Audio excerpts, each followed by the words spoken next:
piece, I can't leave it. I always have to buy it. It's called Grandma Cottagecore Chic. There you go. You can get stuff that is very good quality at a fraction of the price. That's a really good opportunity. Hello. Hello. Good morning. Good morning. How are you? Oh, I'm good. So sorry. I'm sleepy. I woke up at 5:45 this morning. Toddler probs. Yeah.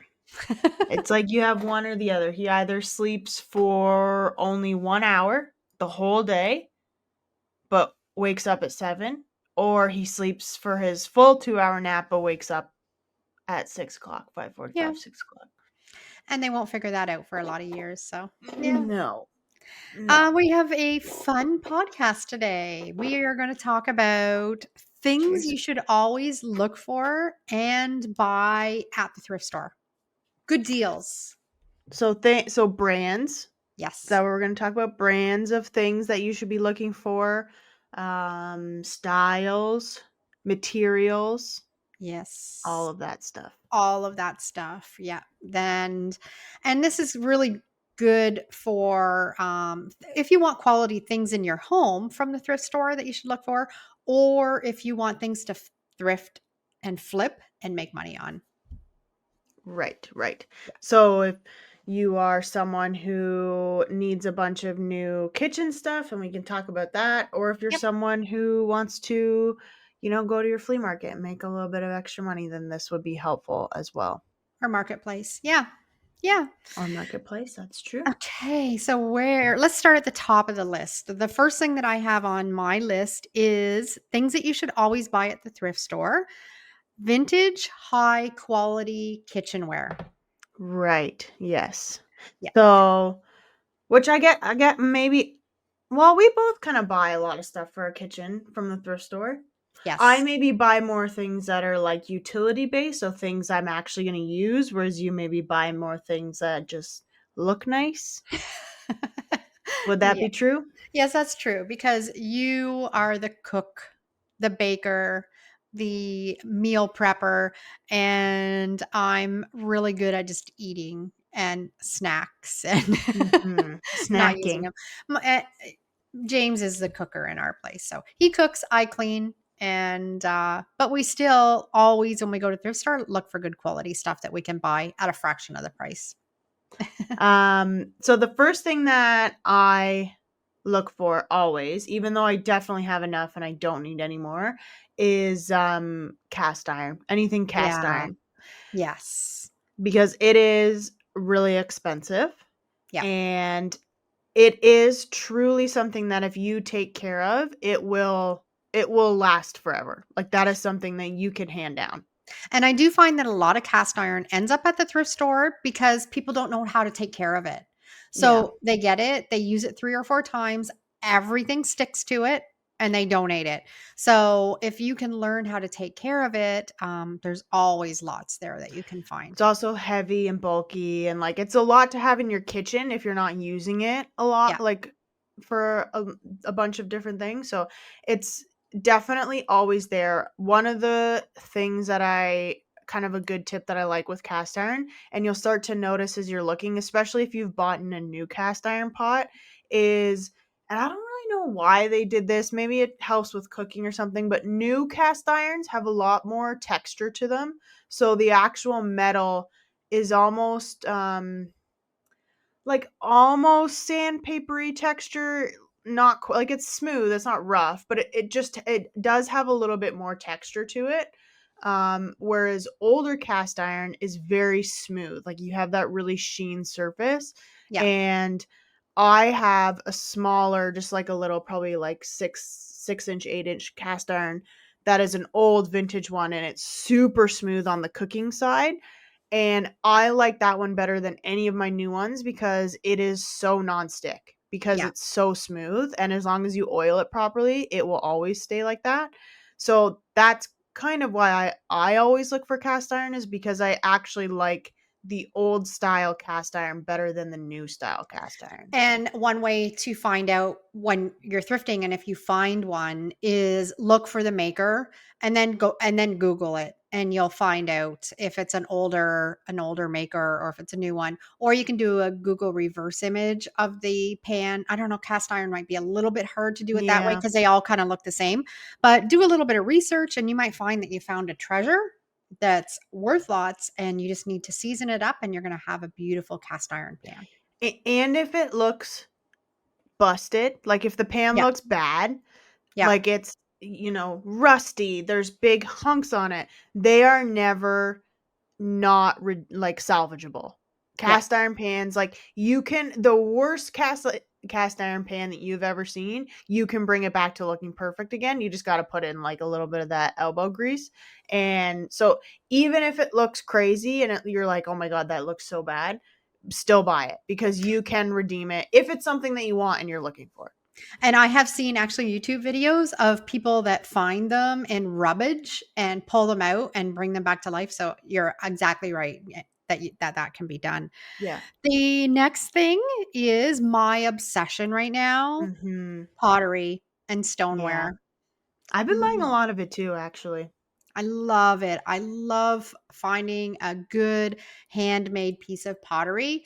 Um, and it's also at a fraction of price. I always like to support. I mean, if you're at a craft show or you have a and you're in a shop and there's pottery, it's always nice to support your local crafters, but it's also really nice to find some at the thrift store for a fraction of the price and that it's beautiful. So, yeah.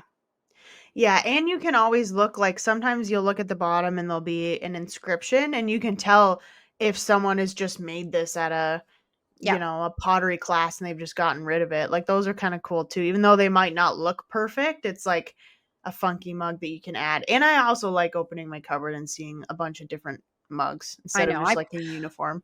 I actually probably have too much right now, and every time I go out and if I find a piece, I can't leave it. I always have to buy it. So I'm maybe at my max limit for pottery, but yeah, I love finding it. So and it also is really good to flip and make a little bit of money on too.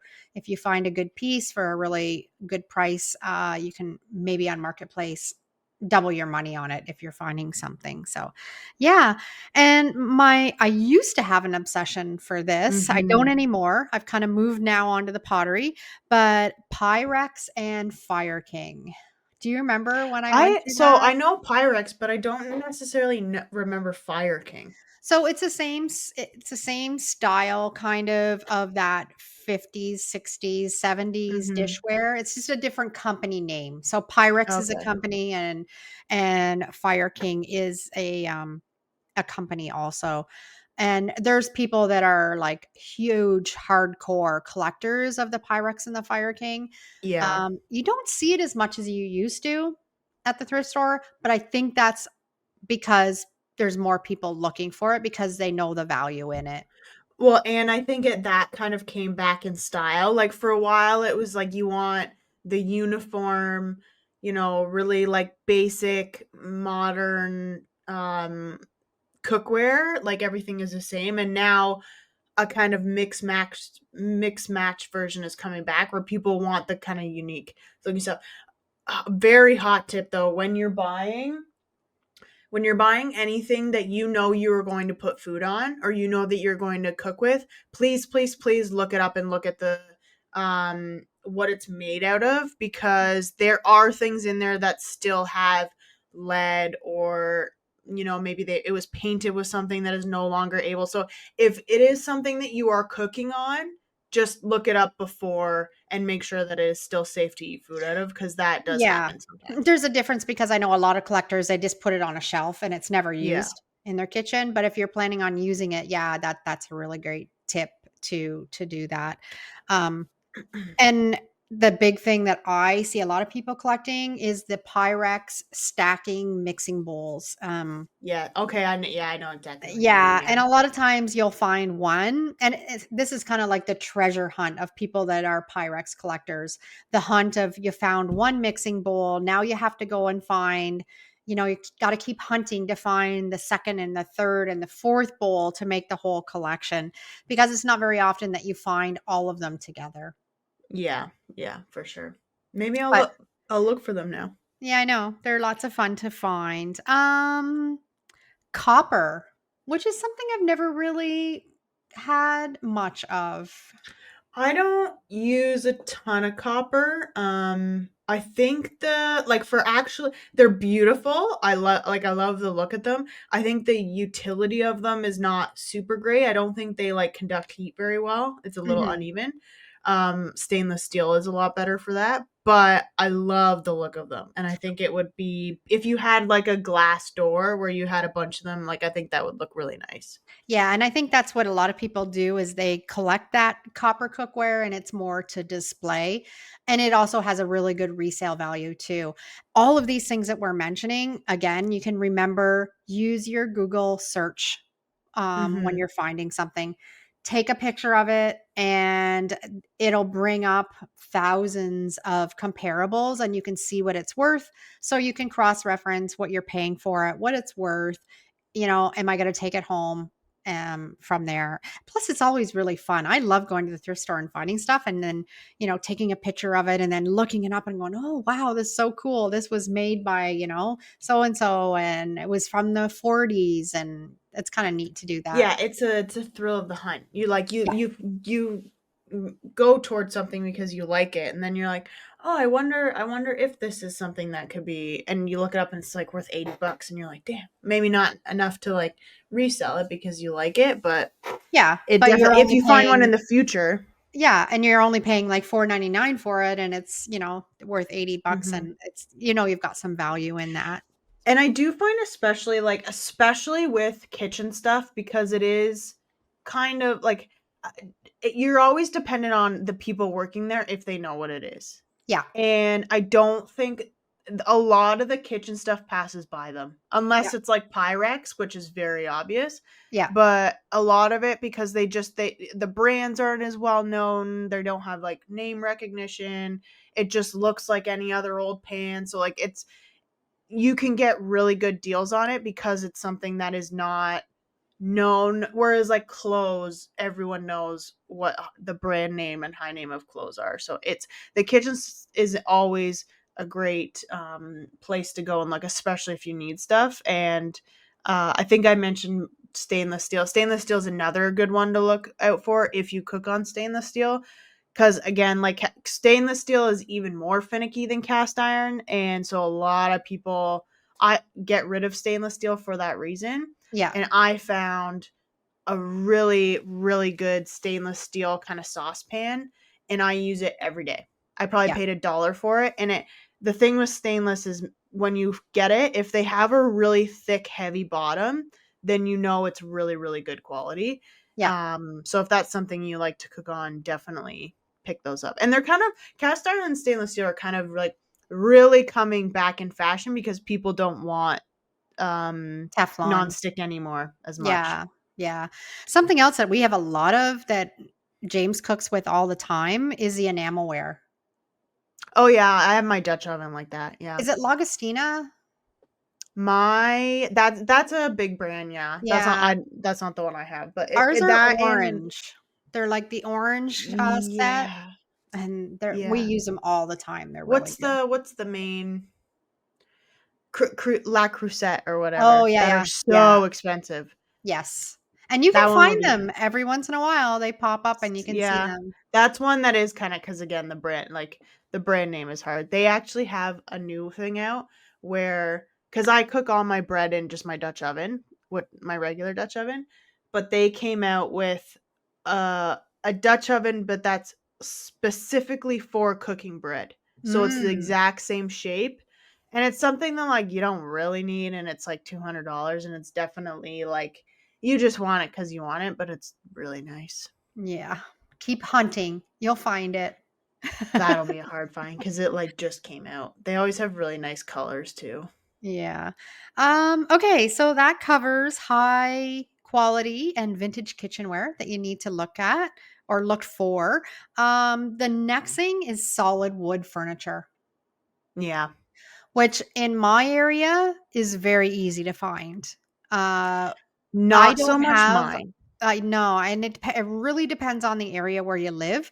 We live in kind of it's not an urban area. It's kind of farm community, smaller towns, a lot of antique homes. an older community. So when someone passes or the estate comes, there's all of this solid furniture from, the 40s and 50s that ends up in the thrift store. So I always see really good quality vintage furniture, and that's great to pick up. It's great to refinish because it's not a laminate, it's not cheap IKEA furniture. You can do a lot with it, and it still looks beautiful. Yeah, that's the difference. Because if you find something that is solid wood and it's got like scratches or dings or maybe the paint's a little uneven, that is something that you can sand down Yeah. and fix. Whereas like the laminate, you can't really do that. No, you're in a mess if you're trying to fix that kind of stuff. And then you're trying to fix it and you still have a really cheap piece of furniture that doesn't have a lot of character. So, if you Yeah. live in an area where you can find that the dressers and hutches and side tables, then you're lucky. Like me, I've got some really beautiful pieces lately, especially for our new home when we need so much furniture. I found some really nice pieces. And it And just is better. It's more well built. Like it's gonna yeah, last you longer. oh, 100%. And the other thing, wooden chairs. I Mm-hmm. don't remember the last time I actually bought a brand new chair, like wooden chairs. I've Yeah. always found them at the thrift store. They're better, they're made better quality. You can paint them if you want, you can strip them if you want. And I noticed like the stuff that you're buying at like the Brick and Leon's and that kind of stuff, they have a finish on it that scratches so easy and it shows Mm. everything. Um, so it's nice when you can find pieces like that and you don't have to worry about that. Yeah, and I really like the look right now with chairs when you kind of have like different chairs, Yeah.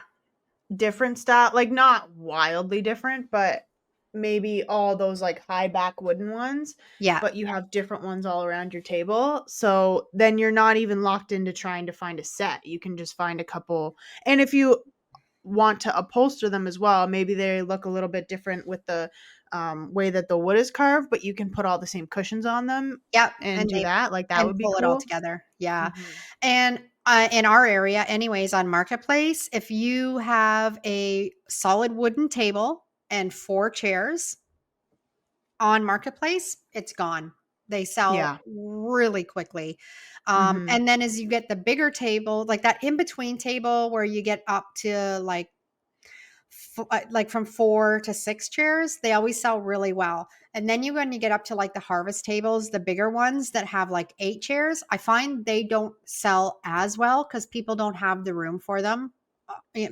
Most people don't Yeah. have like a great big huge living room.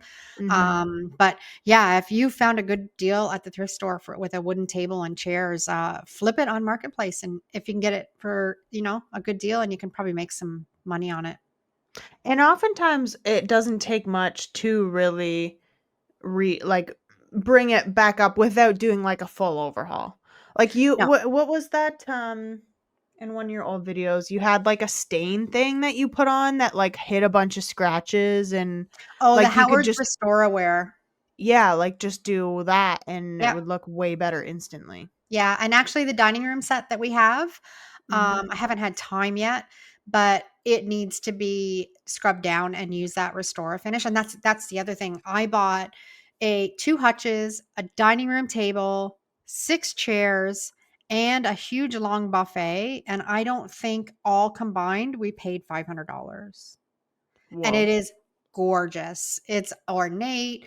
It does have a little bit of scratches and dings, and I'm going to do an actual video of fixing up all of those pieces and show you how to bring it back to life. But like, if you were to go to a furniture store and buy all that stuff, thousands and thousands of dollars. So Yeah.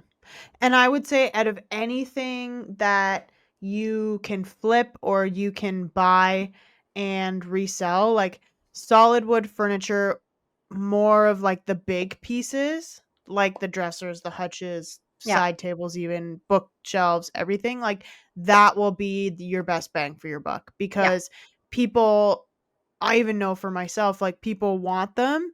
They're so expensive to buy new yeah, and people are willing to drop maybe 100, 200, 250 on these things because they're $700 new. yeah. Yeah, I agree 100%. Yeah. And the other thing is bookshelves, Mhm. which I know you love. You love a good bookshelf behind you. Yeah. That's one of 5 or 6 I have in my house now. I Yeah. just keep getting more books and then I'm filling them, and then it starts to look cluttered because I have books shoved into all these things, and then I look at my husband, I say, "Oh, we have to get another bookshelf," and he's like, "Great," because he's the one who has to carry all the books out every time we move. I know. But you can yeah, usually you can find like real good wood bookshelves. Actually, a really great hack of what I like upcycling or repurposing into a bookshelf is all the time you see the hutches and they're like two pieces. It's got the bottom and then it's Mhm, got the glass door top. And a lot of mhm. times they're not attached, they're just sat on top of each other. They were really popular in the 60s and 70s. I have seen a lot of people take just that top part and mount it on the wall, take the doors off, and then Oh. you have a beautiful bookshelf. Oh, I never And thought about that. I know, and I actually have a little nook in our basement that I'm gonna turn into a little reading corner, and I think I'm gonna be on the lookout for one of those, and, That's a good idea. yeah, and it always has like, they always have way more detail and ornate finishes and stuff like that, so, yeah. That's also a good tip for reselling is think outside the box when you're looking for stuff. Could Yeah, this turn into something else? Is it a good base and you could maybe turn it into something else that people might want more or maybe a little different style, but it's like it's solid wood, it was made well, yeah, and that could be something that you could look for as yeah, well. exactly. My next obsession that we're gonna talk about that you should always, always look for at the thrift store, do you know what it is? Um oil picture frames. Yeah. Oil Sorry. paintings. I love finding original oil paintings. And this is just kind of something new that I just started. Uh, and you know how when you start collecting something, before you start collecting something, you see them everywhere all the time, Yeah. all the time. And then when you think, okay, now I think I want to start doing something with this. I think I want to decorate with some oil paintings. Gone. You never see them anymore. That was me with curtains last week. I was like, "Oh, I need curtains." No curtain ever existed in the world ever. I know. So, but I have had some really good luck for this place here, and I've got some beautiful oil paintings. And all I really had to do was just maybe touch up the frames a little bit, paint them, and always, always take a photo and do a reverse image search on your oil paintings because Even some, not even just oil, like sketches and stuff. yeah, because sometimes, especially if it's an original, then it is might be worth something. Mhm. Yeah. And one of the nice things is that I'm starting to notice that a lot of times people get rid of picture frames or whatever, and you turn them around and realize that they've been professionally mounted. Yeah. So even if you don't you like the thing inside, but you like the frame, like pick that up because I don't know if you've looked at how much it costs to frame something nowadays. Hundreds Yeah. of dollars. Yeah, I know it's expensive. And also, if I find a frame that I really, really love and I'm not really fussy with the picture that's in it, I always pick up that ornate frame and just kind of put it in my stash and wait for something to come along to switch it out into. Yeah, that's one of the things that, and also again, definitely resale value because new is so, like, I feel like anything where new is really expensive, you have an opportunity because you could sell it at half the cost and still make a lot of money because half the cost is still $100. Yeah, exactly. And the ornate, and you don't find the ornate frames like you do at the thrift store too. And that could Mm-mm. be something that also is really good to resell on marketplace because gallery walls are so popular right now. So people are Mhm. looking for pictures and things to add into their gallery walls. And gallery walls that are not with the same frame over and over and over again. Right, yeah. Yeah, something that looks vintage and kind of just kind of that shabby chic look. And you know what I'm noticing? Because I've been doing some redecorating and like looking at inspiration and watching some videos and stuff, and I find that when, like, say you have a style, especially a style that is like meant to be kind of older, like for grandma chic or like the Yep. academia or whatever. Cottage core. Yeah. And people are doing that style, but with new items. Yeah. And to me, it always just looks off. Like Yeah. it always just looks a little like weird because everything is, even though it's styled or like it's made to be in the way where it's supposed to look old or vintage or antique, like it just looks off. Yeah. So I feel like it's always worth it to go and find something that actually is 20, 30, 40 years old, has those dings, has that character, cuz then when you put it in your space, like it feels like there's life in it already. It Yeah. doesn't feel brand new. Yeah, and not just oil paintings, needle points, cross stitch, Mhm. tapestry, like there's chalk paintings and pencil drawings, like there's so many beautiful prints out there that people just get rid of and they just donate them, and you can find some really beautiful stuff to put all Yeah. together. Yeah. And I do find, like, especially in a gallery wall, texture is important to Yeah. kind of mix it up. Like, though, if you find a cool needlepoint and that can be in your gallery wall, like, it adds so much character Yeah. to that space that is like you can kind of look at it before and it just seems flat. And then as Yeah. soon as you put a couple pieces like that in, it totally transforms it and makes it look so much better. And I actually heard of, this is just a tip for when you're looking for frames and stuff and when you're decorating, and it's like completely changed the way that I look at things now. Mhm. But this, I forget who it was, and I would have shouted her out if I remembered, but I watched a video and she said so many people, like amateurs, go and decorate a space, and most of the things you buy, it's all square. Everything's square. Everything has Mm. sharp angles. It's all rectangles, squares, whatever. So then you decorate your room and you're like, ah, it just looks Yeah. cold and weird. And she's like, you need to find rounded shapes and add them in, and things Yeah. that have like not sharp corners. And Yeah. now when I've done that, it totally changes the room. Yeah. I Even agree. just with like Yeah. a circular frame with a Yeah. picture in it. Like Yeah. I was like mind blown because it's something that I never thought about before, but that's what makes your room look professional as opposed to amateur. And Yeah. it was such a good tip. That's a really great tip, and it's also you shouldn't also have everything in the same tone and color.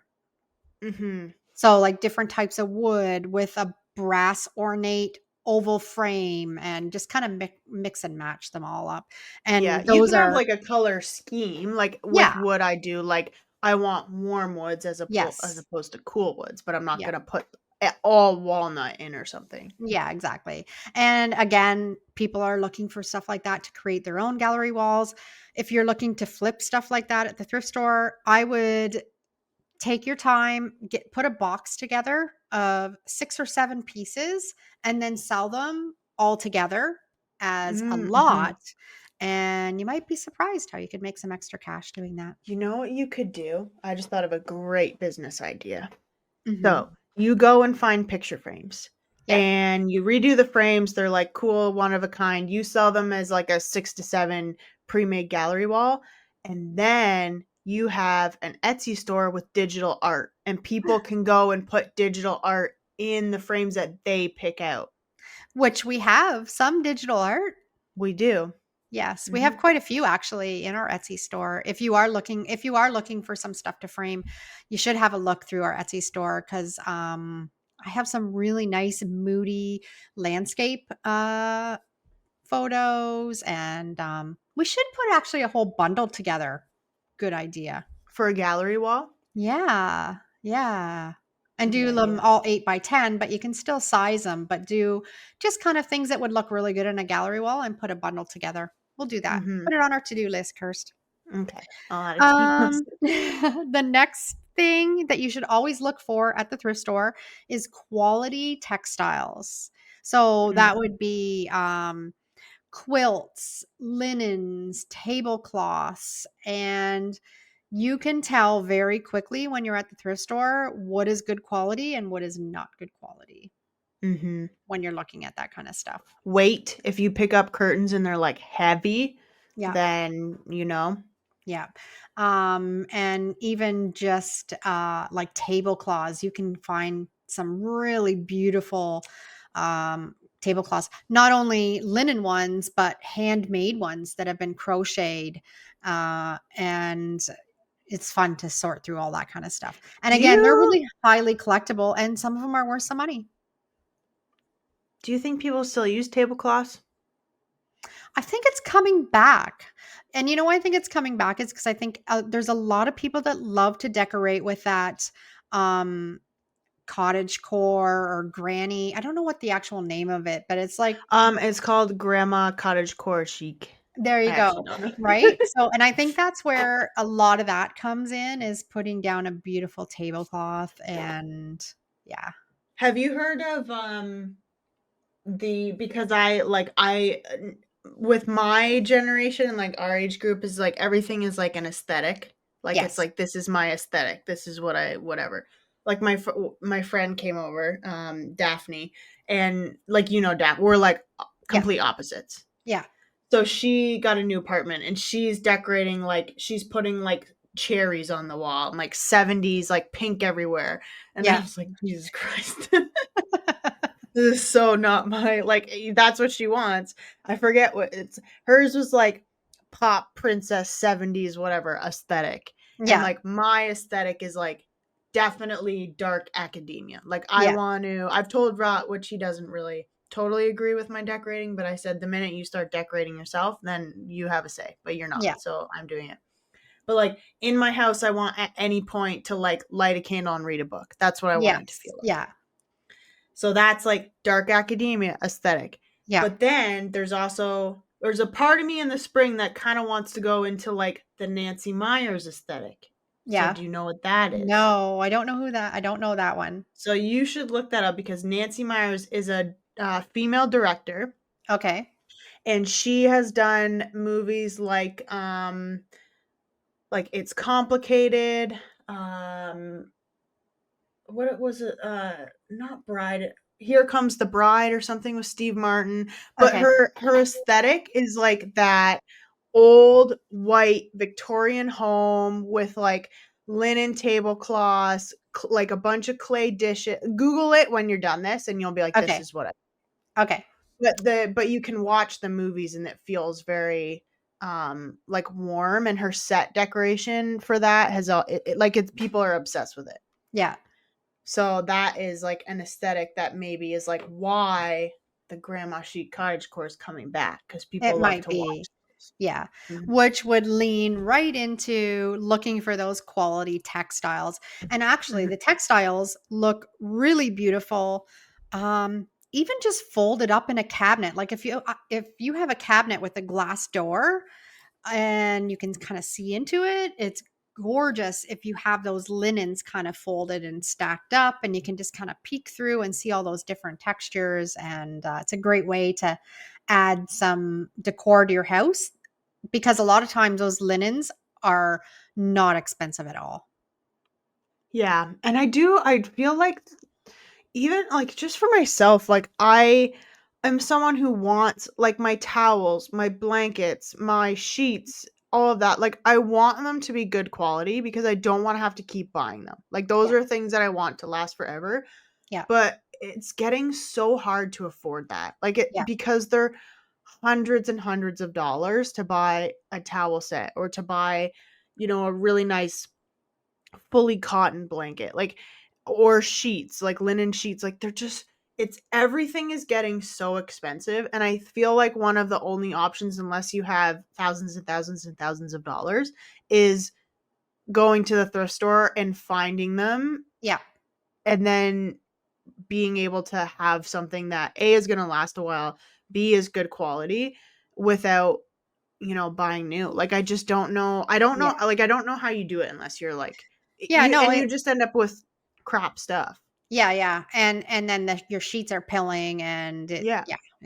that's true. And I think with that kind of stuff, you just have to be patient. You just kind of have to wait out. and know that eventually you're going to find what you're looking for, and Mhm. you'll find something good quality. Something else that we didn't touch on with the quality textiles are, and I see them again, I see them a lot here because of where we are in more of a farming community, small towns, handmade quilts.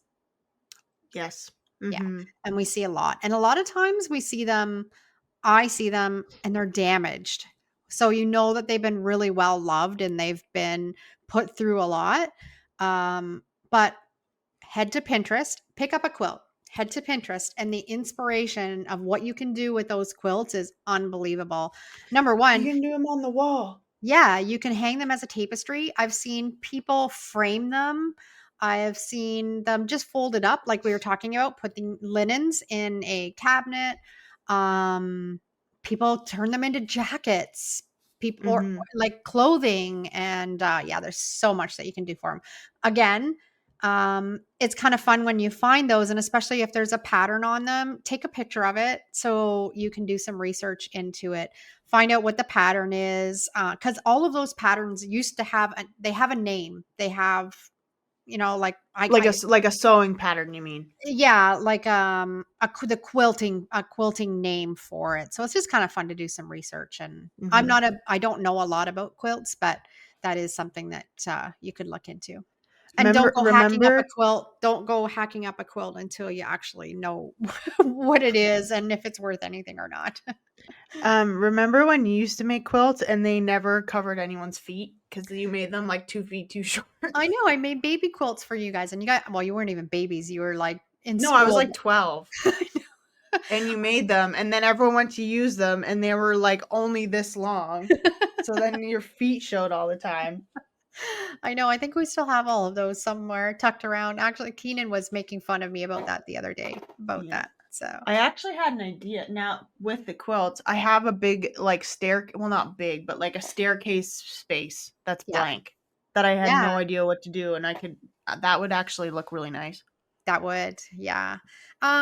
Brass and silver pieces, which are hugely collectible right now. Again, it goes back to that, like, dark academia style, having, like, the dripping candles and the candelabras and the candle holders, brass stuff. So, I have a question about this Yes. because I don't even think we even talked about it cuz I kind of forgot about it.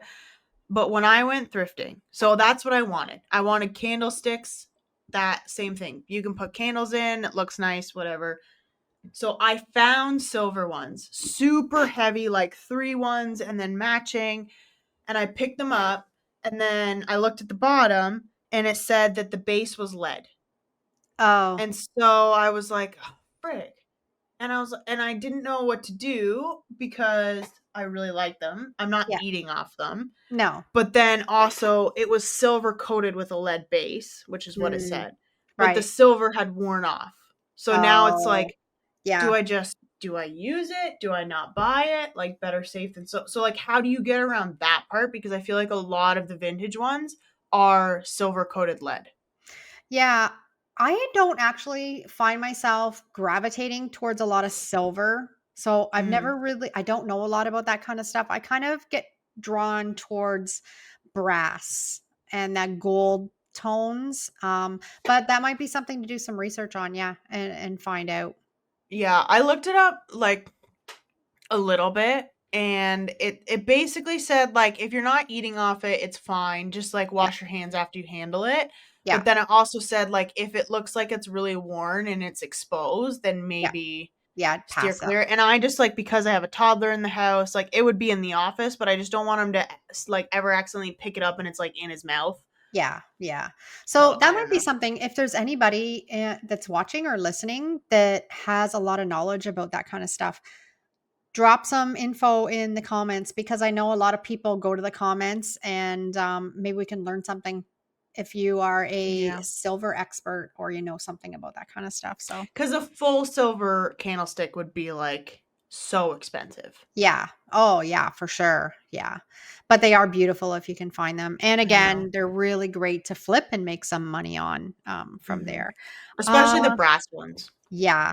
And if you find things that I don't know what kind of material they would be, but they look like brass, but they're not really brass. The rub and buff. Remember we just did that video on the rub and buff, Mhm. and you can use a little bit on that and it perks it up and makes it look nice. Do they have a rub and buff that's like copper? Yes, they do. Actually, Mm. rub and buff has probably, I think, around 8 to 10 colors that you can choose from. Mm. Yeah.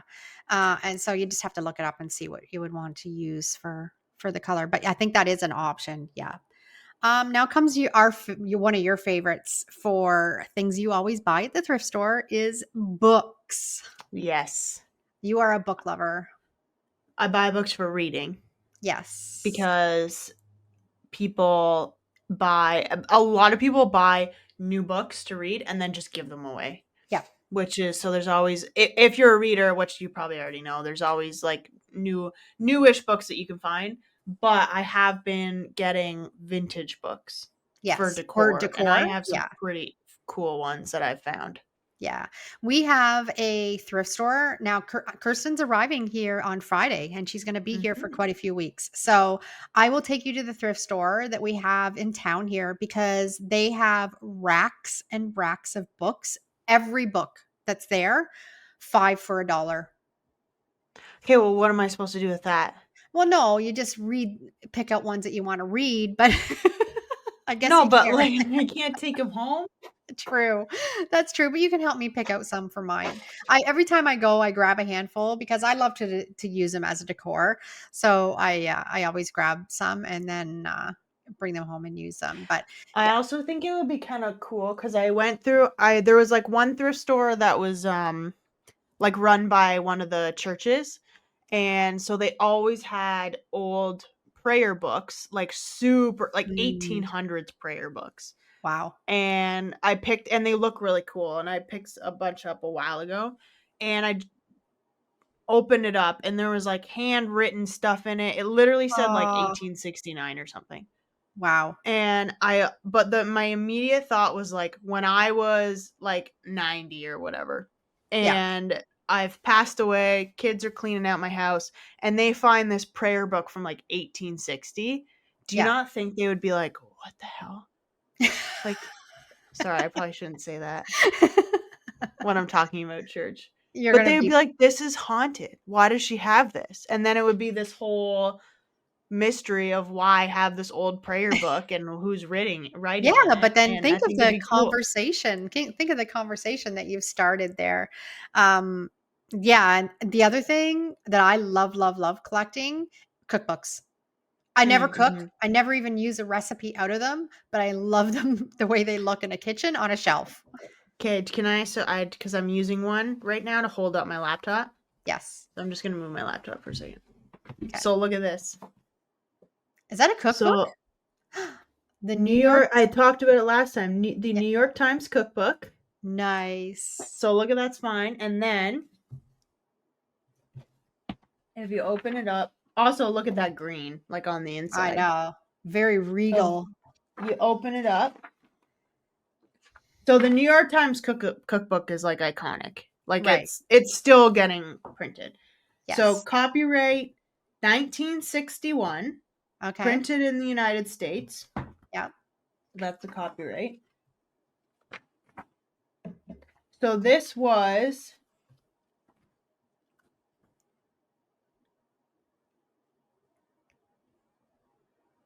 Does it okay, say? yeah. So this is what it is. Sorry, I had a little blank because I was reading. So every 10 years they put out a New York Times cookbook Oh, okay. with recipes collected from the last 10 years that have been in because New York Times cooking is also Yeah.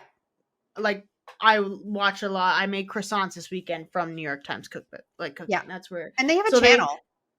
hmm? Is there a channel? Yeah, they have a really good cooking YouTube channel, and a Yeah. lot of my chefs that I follow like pop in there and do Yeah. recipes. Yeah, that's what I thought. Yeah. So they pick 10 or they pick recipes from the last 10 years that have been shown on the website or back then like their print magazine Yeah. and put them all in a cookbook. Okay. So, if I'm not mistaken, this was the first time they ever did that. Oh. So this is the first one. Yeah. Should I look that up right now? I'm gonna look at it. This podcast is gonna be an hour and a half long. New York But it's Times interesting. first It's all these cookbook. great facts that First published in 1961. This is the first one that came out. okay, so does it say how much it's worth? Ow. And see if it's valuable. Where's the book? We're Where's the gonna. jacket cover? Was there a jacket cover for it? I have the jacket cover. The jacket cover was a little damaged, Was it? and I took it off and just put it aside because I like Okay. the way this looked better. Yeah, yeah. But Yeah. it wasn't a the jacket cover was not in great shape. Yeah. Let me just You're going to do your reverse Google. Google. Yeah. Let's see what it says. And this is the thing that when you're at the thrift store, it takes a little bit of time to like root through the books and find stuff. But grab your phone, take pictures, and sometimes you can find some books that are really valuable tucked in between. The other thing, these aren't really things that you should always buy at the thrift store, but things that I have been buying at the thrift store all the time for books lately has been for Bodie and Carmen too. I've been buying kids' books Yeah. because they wreck them anyways. They're tearing pages or coloring in them. So I'm always going and I'm grabbing a handful of kids' books. And So it's like $50. yeah, so there you go. It's Yeah. not nothing, but that's something that I'll keep because it's really cool. Yeah, Look exactly. at this. That's pure 1960s. What is that? A fish? A That's like the gelatinized fish? classic. Yeah, the classic photos there. Yeah. And If anybody I that's on the actually podcast, you can imagine, the 1960s cookbook, what it looks like. Oh, this is gross. A pink salmon mousse and clear what's aspic? Aspic is like gelatin, I think. In clear aspic served Okay. Pink salmon mousse in clear aspic is served with aspic coated stuffed eggs No, thank you. and I'll a dried pass. champagne. You know what would be cool though? Even just that, like if I found another one, Yeah. framing these Framing them and in putting your them in your kitchen. yeah. Yeah. Good idea. Sorry, I'm excited about that. The other thing is unique and vintage canisters. And I actually just did a video on a canister set, a wooden handmade set that I found. And it turned out beautiful. So they're another thing that you should always buy if you find a really good set at the thrift store, especially if you're looking for ceramic ones or glass ones, because so expensive to buy brand new. And I always see them at the thrift store. Always, always. What's in your wooden canisters right now? Nothing. Purely decor. Purely 100% decor. Yeah. That's okay though. Yeah. That's something I never buy, but I don't have the counter space for them right now.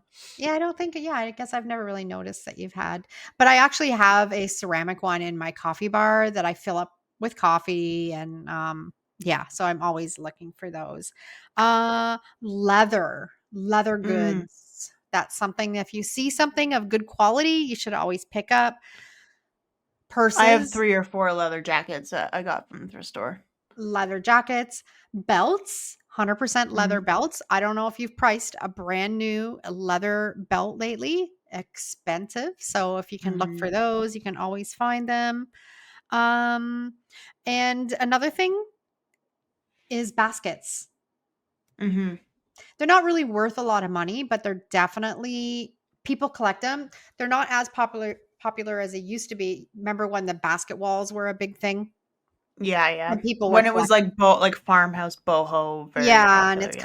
kinda dwindled a little bit, which leads to me having a whole chest full of, like, baskets and plates and stuff, but, yeah, and they're really good for storage, Mhm. for putting under beds, in your closet, and that just keeps things neat and tidy, and they're a fraction of the price of what you're gonna pay if you're heading to, like, TJ Maxx or Marshalls or someplace like that to buy baskets, you can find the exact same thing at the thrift store.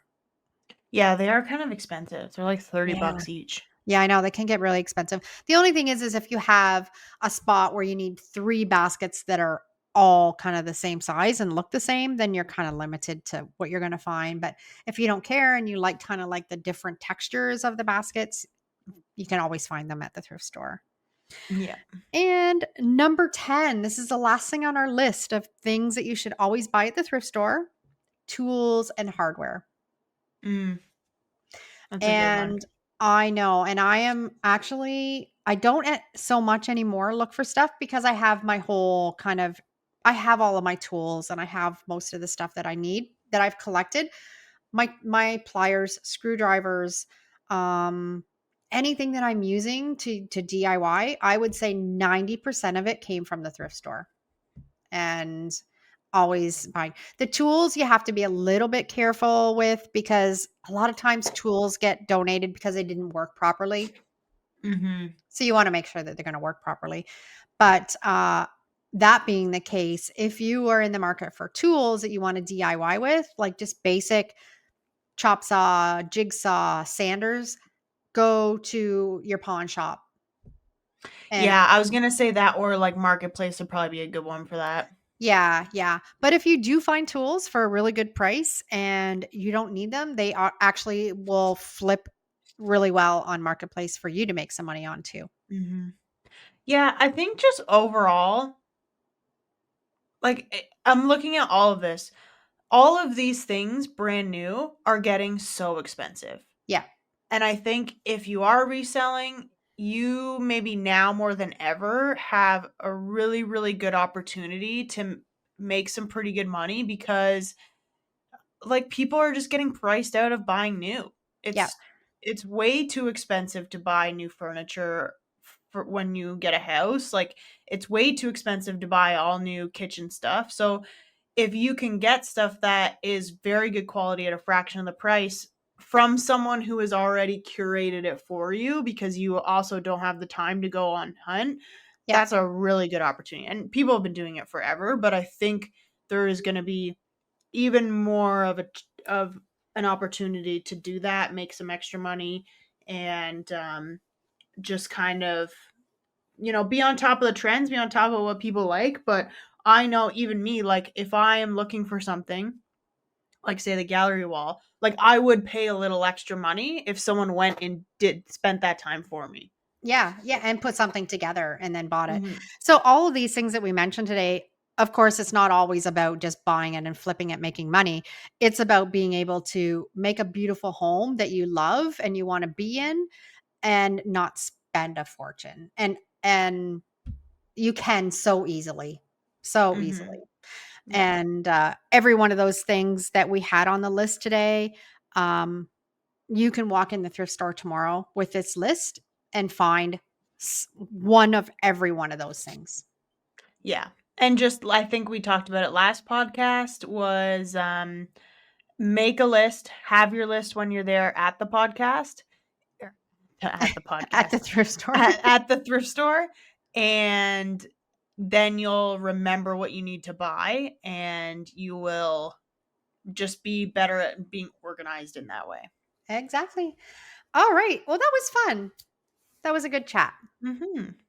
I'm And just kind of seeing if there, I'm just seeing if our last one, if we had any questions, but I don't think we did. no. No, just people, because we had said what was the last thing you thrifted.